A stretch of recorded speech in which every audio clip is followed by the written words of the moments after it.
tolong bujuk saya supaya sholat. Puasa saya lakukan, semua saya lakukan kecuali sholat. Ketika Allah perintahkan ibadah-ibadah yang lain, itu cukup perintah ayat saja turun. Allah perintah haji, ayat saja turun. Allah perintah puasa, ayat saja turun. Allah perintah bayar zakat, ayat saja turun. Tapi ketika Allah perintah sholat, tidak boleh ayat turun. Nabi dijemput oleh 2 malaikat, kemudian diajak naik, ketemu dengan Allah untuk menerima perintah ini. Kenapa? Karena perintah ini sangat penting. Mas, saya boleh dagang, bayar zakat sambil nyanyi. Saya boleh haji sambil nyanyi. Tawaf, labbaik Allahumma labbaik, labbaik la syarika laka labbaik. Boleh. Ya, saya bayar zakat boleh sambil nyanyi. Begadang jangan begadang. Kenapa? Sholat tak boleh. Allahu Akbar. Darah muda, darahnya pada batal sholat saya. Kenapa? Inilah puncak penghambaan kepada Allah.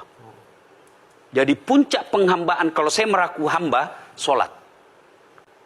Yang paling mulia dalam tubuh kita, kepala. Adik-adik bercanda dipukul pantatmu masih senyum. Dorong dadamu masih senyum. Tapi jangan bercanda pukul kepalamu. Tak, kau pukul kepala saya pasti saya marah. Kenapa? Harga diri di sini. Tapi ketika kita sholat, anggota tubuh yang paling mulia, kepala, rendahkan seperti kakimu.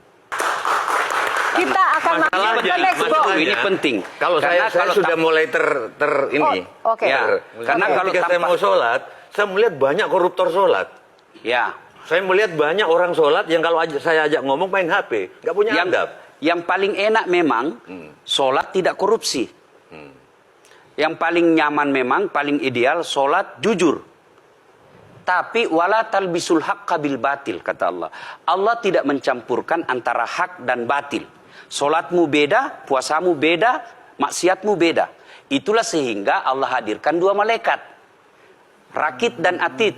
Mencatat yang baik di baik, yang salah salah. Tapi ini setan kan tidak membiarkan itu. Maka setan masuk. Nah, dia sholat tapi dia korup. Tapi Allah Maha Adil, maka ditimbanglah nanti. Mana yang lebih banyak, kebaikanmu atau keburukanmu. Kalau dia baik amalnya, tapi tidak ada sholatnya, sia-sia. Kenapa? Passwordnya kebaikan itu, kuncinya itu adalah sholat. Ustadz ketika naik haji, naik pesawat. Pesawat itu mungkin dibikin orang yang nggak sholat. Iya, betul. Terus gimana dong? Nah, kursi itu mungkin dibikin orang yang nggak sholat. Iya, betul. Terus? Nah, bagi orang yang tidak sholat itu, Allah nanti perlihatkan amalnya. Yang ciptakan listrik ini luar biasa amalnya. Iya. Saya bisa dakwah karena ada mic. Iya. Dan mic itu dari orang non-muslim yang ciptakan. Maka Allah nanti pamerkan. Ini kau punya amal. Ini 10 Buddha, 10 miliar kau punya amal. Mana passwordnya? Mana kuncinya? Kuncinya itulah sholat. As-sholatu imanuddin, as-sholatu miftahul jannah. Sholat itu kunci kebaikan, sholat itu tiangnya agama. Sebuah bangunan, dia bisa berdiri tanpa dinding.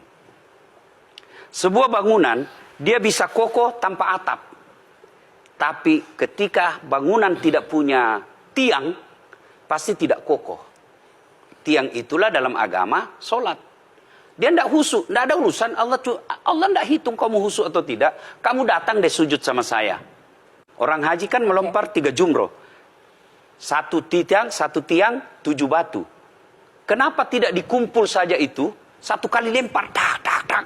Kenapa? Kenapa mesti 3 hari dan kenapa mesti 3 titik? Itu pesan moralnya, melawan setan itu perlu napas panjang. Dengar azan, jangan pikir setan, dia tebar itu. Tidak usah kau sholat, nanti kau tua. Anggaplah pergi sholat. Setan menyerah, tidak. Buru-buru kamu, buru-buru. Akhirnya apa? Wudhu tidak sempurna. Anggaplah Anda wudhu dengan sempurna. Setan menyerah, tidak. Masuk masjid. Tidak usah sholat sunnah, tidak usah sholat sunnah. Prinsipnya setan, kalau dia tidak bisa dikalah, jangan untung. Nah, gimana Mbak Teja? Udah teryakinkan?